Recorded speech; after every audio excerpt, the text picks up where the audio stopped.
Naku naman, Mateo! Where have you been last night? Akala ko kung ano nang nangyari sa'yo. Sinama mo pa si Rosemary. Sermon ni Ma'am Eliza sa kanyang anak. Naririnig ko lang mula sa sala habang nandito ako sa kusina. Nagtitimpla ng gatas para kay Richard. Para talaga siyang bata kong alagaan. Bakit naman si Ma'am Maisie? Wala namang problema o saltik sa utak kumpara sa kakambal niya. Uminom na Hindi natapos ang sasabihin ni Maisie nang ibato ni Richard ang unan sa kanya. Dahan-dahan ko namang inilapag ang gatas sa lamesa na nasa harap ni Richard. Aalis na sana ako nang tawagin ako ni Ma'am Eliza. Bigla akong kinabahan nang nakatingin pala sa akin si Richard. Kinakausap niya ako gamit ang kanyang mga mata na para bang sinasabing manahimik ako at kung hindi, lagot ako sa kanya. Po? Tanong ko kay Ma'am Eliza, saan kayo galing kagabi? Hindi ko alam kung matatakot ako kay Ma'am Eliza o sa anak niyang walang kurap na nakatingin sa akin. Bakit ba kasi hindi na lang niya sabihin ng totoo? Dinadamay niya pa ako? Nagpasama lang po si Sir kagabi na magpahangin po. Oo po, tama po, nagpahangin po kami kagabi. Sabi ko at yumuko na, talaga tong isang to. Magpapahangin, pwede namang buksan ang beranda ng kwarto niya at doon siya magpahangin. Something fishy brother ah. Binabawi ko na ang sinabi ko kaninang walang saltik sa utak si Macy. Bakit ba ayaw niya na lang din sumabay para naman makahinga na ako ng maluwag? Never mind. Sige Rosemary, pwede ka nang bumalik sa kusina. Tumango ako at agad nang umalis pagkasabi ni Ma'am Eliza. Pagkarating ko sa kusina, lumapit sa akin si Ate Nora. Kumusta kagabi? Nag-enjoy ka naman? Bulong niya sa akin. Hindi po, wala naman akong kilalaro. Hindi natapos ang sasabihin ko nang marinig naming sumisigaw si Richard. I don't want this life, Ma'am. Hindi ito ang gusto ko. Gusto kong maging malaya. Nakakabagod na. Akala ko ba magaling na ako? Akala ko ba pwede na akong gumawa ng kahit anong gusto ko? What is happening? Ayoko na ng mga gamot, Ma'am. Agad kaming pumunta sa sala. Nakita namin si Richard na paakyat papunta sa kwarto niya. Nagdadabog. Tumingin ako kay Ma'am Eliza na napasapo sa kanyang noo. Baka sa mukha niya ang lungkot at ang kaninang nangaasar na si Macy ay bakas din ng pag-aalala. Kakausapin ko na lang muna si Richard, Ma'am. Lumapit si Macy sa kanya pero umiling naman si Ma'am. Hayaan muna natin siya. Kailangan niyang mapag-isa. Sabi nito. Napansin niya sigurong nakikinig kami kaya biglang umalis si Ate Nora at bumalik sa kusina. Ganon na rin sana ang gagawin ko nang tawagin niya ulit ako. Maupo ka muna. Utos niya sa akin na agad kong ginawa. Alam kong hindi ko dapat sabihin sa'yo to, pero mukhang ikaw na ang laging makakasama ng anak ko. Panimula niya. Bumuntong hininga ito at tumingin sa akin ng seryoso. He's sick. Natigilan ako sa sinabi niya, hindi makagalaw. He really needs us. Akala namin magaling na siya dahil matagal naman nang naoperahan. But after how many years came, nagsisimula na naman siyang mahirapan sa sakit niya. So please Rosemary, I'm begging you. Help us. Kailangan niyang mainom sa tamang oras ang mga gamot niya. He's not allowed in crowded places and of course, smoke and hard drinks. Hindi ko alam kung ano ang sasabihin ko. Hindi ako makapaniwala na matagal nang may sakit si Richard. I am trusting you. Sana hindi mo iwanan ang anak ko kagaya ng mga nauna. Hinawakan niya ang kamay ko. Can you do that for us? Tanong nito. Tanging tangulang ang nagawa ko. Ngumiti siya at tumayo. Thank you. Don't worry, may day off ka pa rin naman 2 araw. Huling sinabi niya at nagpaalam nang umalis. Nakaramdam ako ng kirot sa aking dibdib nang malaman ang kalagayan ni Richard. Kaya ba masungit siya? Kaya ba gano'n na lang siya magalit kanina? Dahil maraming bawal sa kanya? Kailangan kong maging tutok pala sa kanya, maging maingat. Kinabukasan, maaga akong gumising para magpaturo kay Manang na magluto para kay Richard. Bawasan masyado ng matamis yung pagkain niya. Dapat hindi rin sobrang alat. Sakto lang ang timpla. Paliwanag ni Manang habang ginagawa ang umagahan ni Richard. Pinagmasdan ko lang ang ginagawa niya para sa susunod ako naman ang gagawa nito. Sige, ilagay mo na sa plato. Utos niya na kaagad ko namang ginawa. Tatawagin ko na po si Sir Richard. Sabi ko at akmang aalis na nang pigilan ako ni Manang. Dalhin mo na lang tong pagkain niya sa kwarto at doon na siya kakain. Kapag gano'n na nagsasagutan sila ng mama at papa niya, hindi siya lumalabas ng kwarto. Taka ko siyang tiningnan. Ganun ba yun? Hindi po ba siya nag-aaral, Manang? Tanong ko. Nag-aaral siya. Mamaya pa ang klase niya. Nauna lang si Macy dahil maaga ang klase nito. Ikaw ba, Iha? Nag-aaral ka pa ba? Kasabay ng trabaho mo? Natahimik ako sa tanong niya. Kinuha ko ang tray na may laman na pagkain. Hindi na po ako nag-aaral, Manang. Sabi ko sabay iling. Iahatid ko lang po. Tumalikod na ako at naglakad papunta sa kwarto ni Richard. Nang makarating ako sa harap ng pinto niya, kumatok ako ng 3 beses. Pero walang sumagot o magbukas man lang. Kumatok ulit ako, ngunit ganun pa rin. Kaya binuksan ko na lang ito ng dahan-dahan. Sir? Tawag ko nang makapasok ako. Sir, umagahan niyo po. Banggit ko ulit. Pagkakita ko sa kama, walang taong nakahiga. Akala ko pa naman makakakita ako ng nakahubad na katawan. Char! Inilapag ko ang tray sa lamesang malapit sa kama niya. Lumabas ba siya nang hindi namin alam? Sabi ko at akmang aalis na ng kwarto nang marinig ang boses niya. Pumasok ka na naman nang hindi nagpapaalam. Halos manlaki ang mata ko sa baritonong boses nito. Lumunok ako ng 2 beses at humarap sa kanya. Naagad ko namang tinakpan ang mga mata ko. Sir, kinakabahan kong banggit. Naubusan po ba kayo ng brief? Shit! Don't get your hands on your eyes. Baka sa boses nito ang pagkataranta. Okay na, pwede mo nang buksan. Dinig kong sabi niya kaya dahan-dahan kong inalis ang kamay kong nakatakip sa mata. Napaawang ako nang makita ko na naman siyang kulang ang suot. Sir, wala pa rin ba kayong damit o short man po na maayos? Tanong ko ulit at tumalikod sa kanya. Wala pa rin itong suot na damit na pang itaas at ang suot niya lang sa ibaba ay maliit na short na kulay itim na may bumabakat na ano.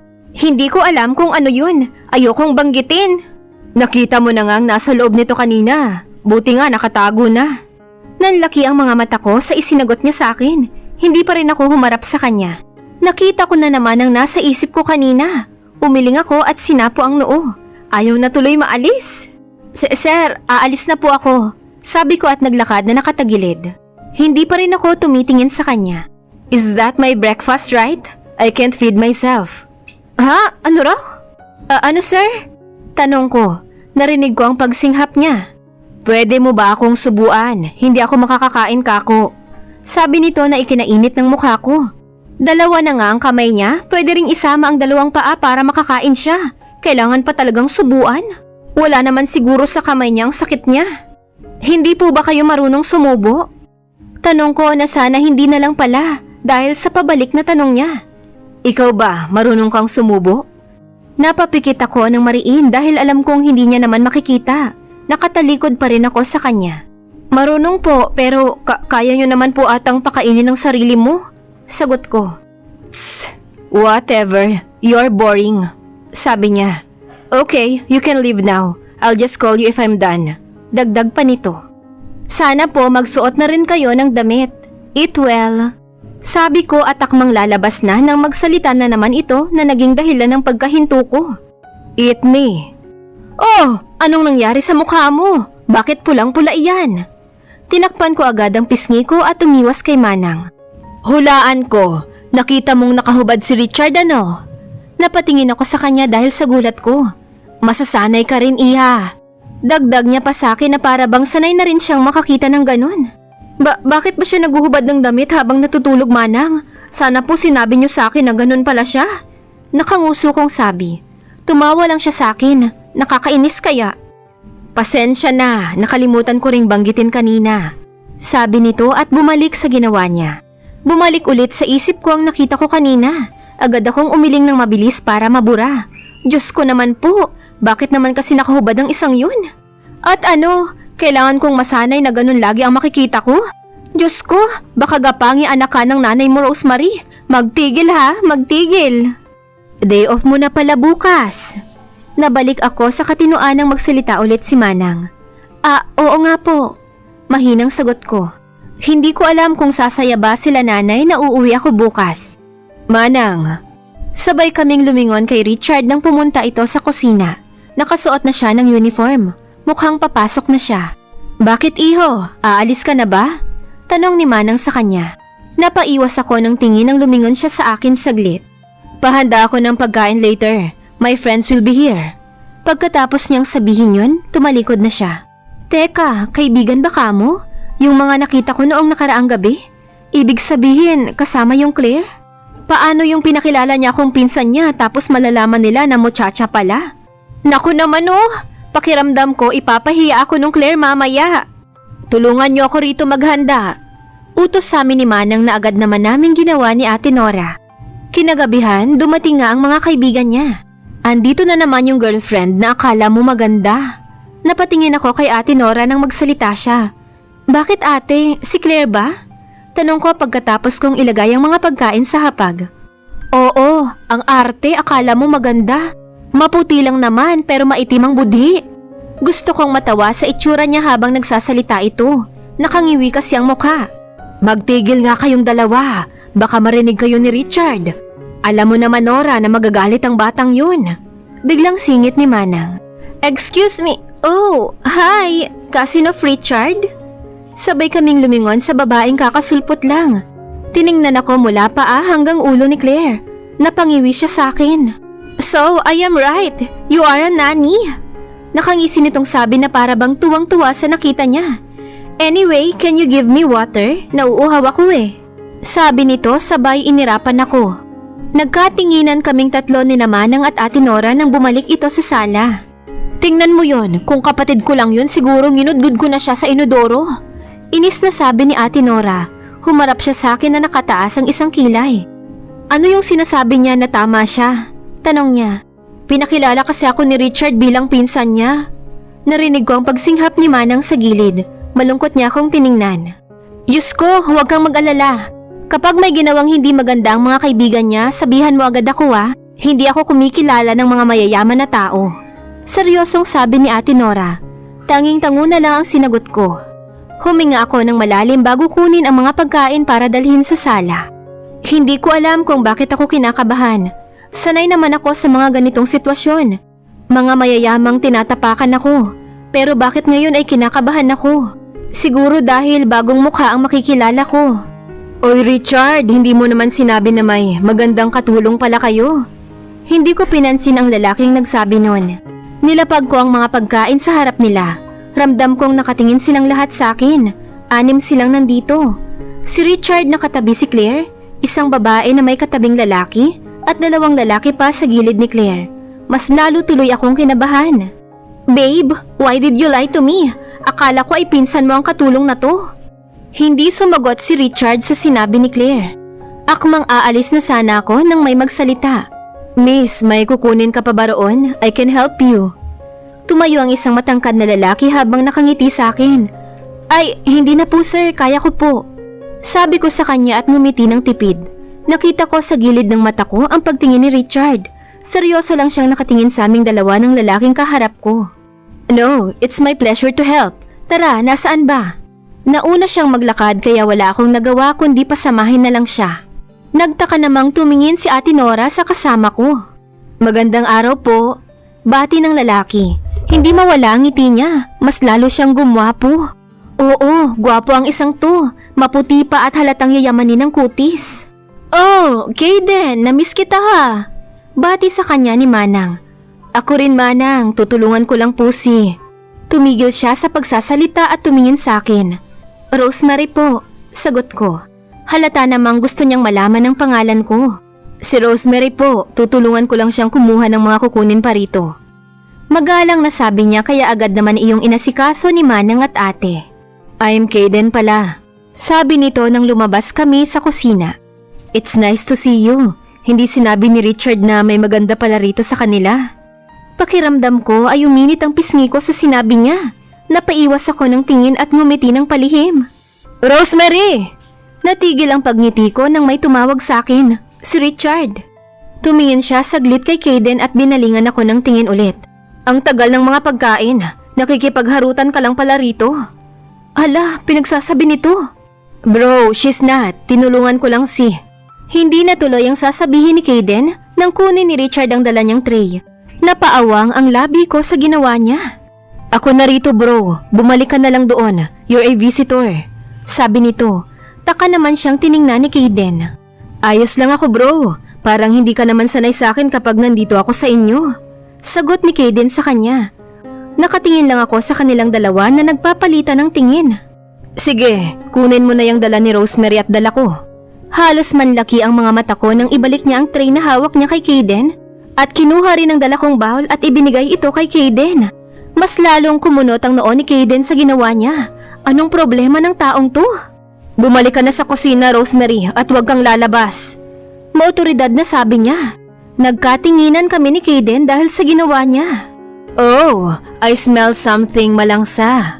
Sabi ni Kaden at umalis na sa pwesto niya. Nakatingin sa akin si Richard ng seryoso. Sabi ko nang huwag kang lalapit sa mga taong kakilala ko. Bumalik ka na sa kusina at doon ka lang. Sabi nito at akmang aalis siya nang magsalita ako. Napahinto siya sa paglalakad. Bakit sir? Yun naman po ang trabaho ko. Pagsilbihan din ng mga bisita mo. Sabi ko sa kanya. Lumingon siya sa akin at nang magtama ang mga mata namin, napaatras ako nang hindi ko malaman ang dahilan. Biglang kumalabog ng malakas ang dibdib ko dahil sa diretsyong tingin niya. Ako lang dapat ang pagsilbihan mo. Si nanay. Tanong ko sa kapatid kong si Ruby na busy sa pagbabasa. Napahinto siya at napaawang ang labi nang makita ko. Agad niya akong nilapitan at niyakap. Ang tagal mong umuwi. Napangiti ako nang sumimangot ang kanyang mukha pagkatapos niya akong yakapin. 4 kaming magkakapatid. Si Ruby lang ang nakakasundo ko. Hindi ko pa masayang nakakausap ang isa ko pang kapatid na babae dahil hindi ko alam kung bakit inis siya sa akin. Yung bunso naman namin ay bata pa at hindi pa masyadong nagsasalita pero namiss ko rin yung alagaan. Si Ryan, tanong ko. Tulog ate, kakatulog lang. Si Ruth naman ayun, gumala kasama ang mga kaibigan. Tukoy niya sa isa pa naming kapatid na babae. 3 kaming babae at ang bunso namin ay si Ryan, nag-iisang lalaki. Si nanay pala umalis, bumili ng pagkain. Ate, bakit nga pala ngayon ka lang nakauwi? Alam mo bang galit na galit si nanay sa'yo? Akala niya kinalimutan mo na kami o nag-asawa ka na. Gusto kong matawa sa sinabi niya. Umupo muna ako at hinarap siya. Lumipat ako ng bagong amo dahil pinalayas ako ng dati kong amo. Kaya kailangan ko munang maghanap bago ako umuwi rito. Paliwanag ko sa kanya. May dala ka bang pera? Alam mo naman yun si nanay. Sabi niya, natutuwa ako na kahit papaano ay may karamay ako sa buhay at iyon ay si Ruby. Siya lang ang nakakaintindi at nakakaalam sa akin. Tumango ako sa kanya at kinuha ang pera na inutang ko kay Ate Nora kanina. Nakakahiya kasing bumalik kay Ma'am Eliza. Kabago-bago ko pa lang ay bumabali na. Buti na lang pinautang ako ni Ate Nora kahit pangbigay ko lang kay nanay ngayon. Salamat na hindi natuloy ang sasabihin ni Ruby nang may magsalita bigla. Oh, bumalik ka na pala. Napatingin ako kay Ruth, nakakapasok lang at tinaasan ako ng isang kilay. Hindi ko siya pinansin. Mas matanda ako ng 2 taon sa kanya pero kung umasta siya para bang siya ang panganay. Sa aming 4, siya ang pinaka-spoiled at laging kinakampihan ni nanay. Sa aming 4 din, ako lang ang hindi nakapag-aral. Silang 2 ni Ruby ay nag-aaral. Si Raya naman, syempre bata pa yon kaya hindi pa nag-aaral. Akala namin ay nag-asawa ka na. Ang OA niya, ilang linggo lang naman akong hindi nakauwi, nag-asawa agad ang nasa isip nila. Saan ka galing? Tanong ko na mas lalong ikinataas ng isa niyang kilay.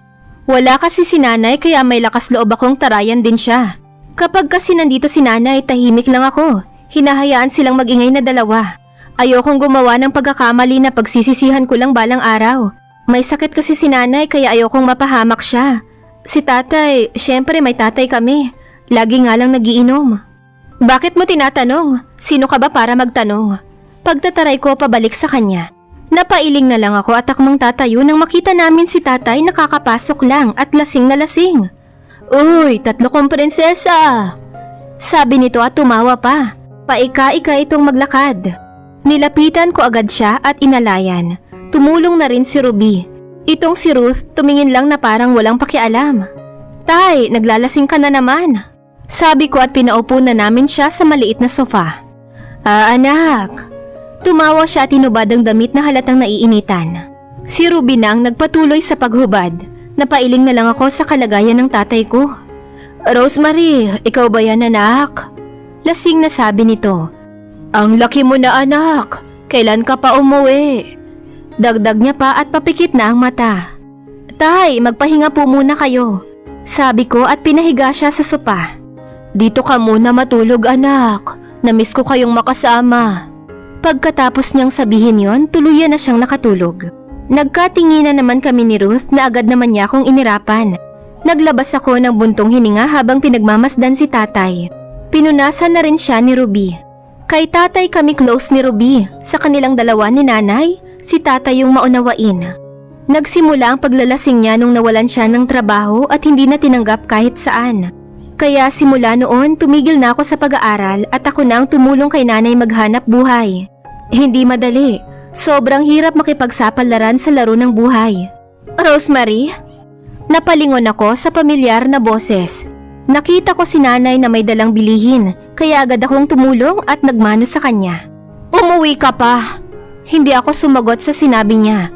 Dinala ko na lang sa kusina ang mga binili niya. Pagkatapos naming ayusin ni Ruby ang pinamili niya, kinuha ko ulit ang pera sa bulsa ko at inabot kay nanay. Pasensya na po kung yan lang, nay. Pinalayas po kasi ako sa una kong amo, kaya lumipat agad sa iba. Kaya po hindi ko pa po talaga sweldo. Paliwanag ko kahit hindi naman niya tinatanong. Kinuha niya ang pera sa kamay ko at binilang ito. Tumingin siya sa akin at tumango. Nakahinga ko ng maluwag nang hindi siya nagalit. Dito ka na matulog. Bukas ka na bumalik sa trabaho. Pagkasabi niya nun, lumabas siya sa kusina. Nagkatinginan kami ni Ruby at sabay nang ngumiti. Tabi ulit tayo matulog. Masayang sabi sa akin ng kapatid ko. Sobrang miss ko sila kaya agad kong pinuntahan si Ryan. Archie! Bungad ng kapatid ko nang makapasok ako sa kwarto. Kakagising lang pala. Niyakap ko agad siya. Hello bunso, gwapo pa rin ah. Sabi ko at pinaulanan siya ng halik sa mukha. Kinagabihan, sabay kaming kumain. Nahimasmasan si tatay, kaya akala niya kanina nananaginip daw siya na nandito ako. Tuwang-tuwa siya nang makita ako pagkagising niya. Kamusta anak? Hindi ka naman ba nahirapan sa amo mo? Baka pinapahirapan ka ha? Malambing na sabi ni Itay. Umiling ako at ngumiti sa kanya. Hindi tatay, ang bait nga po ng bago kong amo. Huwag po kayong mag-alala, maayos naman po ang lagay ko sa kanila. Sabi ko para hindi na siya mag-alala kahit na hindi ko pa naman talaga alam kung ano ang kalalabasan ng pananatili ko kina Ma'am Eliza. Mabuti, pasensya ka na anak ha kung ikaw pa ang gumawa ng dapat ay ako. Hindi ka tuloy nakapag-aral ulit. Malungkot na sabi ni Itay. Tahimik lang sila nanay na nakikinig sa amin. Wala yun tay, basta po para sa inyo gagawin ko ang lahat. Sagot ko sa kanya at ngumiti. Pasikat? Otomatiko akong lumingon sa katabi kong si Ruth. Pagkatapos ni Ruby at Ruth, ikaw naman na mag-aral anak. Tuloy mo pa rin yung pangarap mong maging abogado. Gusto kong umiyak sa sinabi ni tatay. Alam na alam pa rin niya ang gusto ko. Kumain na kayong dalawa. Nahinto ang pag-uusap namin nang biglang magsalita si nanay habang sinusubuan si Ryan. Nagkatinginan na lamang kami ni tatay sabay iling. Dito talaga kami nagkakaintindihan. Pasalamat ko na lang at mayroon akong Ruby, Ryan at tatay na kaya akong suportahan kahit anong mangyari. Sapat na sa akin na kaunti lang ang susuporta at maniwala sa kakayahan ko. Basta ang mahalaga, meron. Kinabukasan, maaga akong umalis dahil magsisimba pa ako. Gusto sanang sumama ni Ruby pero hindi siya pinayagan ni nanay dahil mag-aaral pa ito. Linggo ngayon, kaya pagkatapos kong magsimba, babalik na kaagad ako sa trabaho. Wala rin naman akong gagawin sa bahay kung sa Lunes pa ako aalis. Habang naglalakad ako papunta sa simbahan dahil malapit lang ito, hindi ko napansin na may paparating na motor. Kaya agad akong pumunta sa gilid na akala ko ay magiging maayos ang pagtabi ko. Natapon ako sa may damo. Nakaramdam ako ng kirot sa braso ko. Pagtingin ko, nakita kong may galos akong natamo. Hindi ko napansin na may bato pala. Shit, are you okay? Hindi agad ako sumagot sa narinig kong boses dahil nakatingin lang ako sa sugat ko at inihipan ito. Hey, ayos ka lang ba? Dahan-dahan akong lumingon sa nagsalita at laking gulat ko nang makita ko kung sino ito. Basang-basa ang kanyang mukha na halatang nagmula sa pawis. Bakat din ang kanyang magandang hulma ng dibdib. Bigla akong kinabahan nang magtama ang mga mata namin. Kita ko rin kung paano siya nagulat nang makita ko. Si Richard lang naman ang nakita ko. Shit, ayos ka lang ba? Natataranta niyang tanong kaya agad niya akong inalalayan. Masakit din yung puwetan ko ah. What the hell are you doing here? Bulag ka ba? Hindi mo ba alam na may nagre-racing dito? Hindi ko alam kung ako ang sinisisi niya o ano. Ako na nga yung napahamak tapos mukhang kasalanan ko pa. Wow, pasensya na po ah. Ang tanga ng motor hindi umiwas. Sabi ko at umirap. I'll bring you to the hospital. Ang OA, galos lang naman at malayo sa bituka. Tumayo ako ng tuwid at humarap sa kanya. Hindi na sir, galos lang to at saka magsisimba pa po ako. Nahuli na nga ako sa misa. Babalik na rin ako sa bahay niyo pagkatapos kong magsimba. Huminto ako saglit sa pagsasalita at tinayos ang sarili ko. Sige sir, pasensya na po ulit. Pasabi na lang sa motor mo na mag-ingat sa susunod at huwag po siyang tanga. Dagdag ko at akmang aalis na nang hilain niya ako. Tumingin ako sa kamay niyang nakahawak sa kabilang braso ko. Mukhang napansin niya na nakatingin ako roon kaya agad niya itong inalis. Where are you going? Ihahatid na kita sa bahay. Gusto kong umirap sa sinabi niya. Magsisimba pa po ako, sagot ko. Magpapaalam na sana ulit ako nang magsalita ulit siya. Samahan na kita magsimba.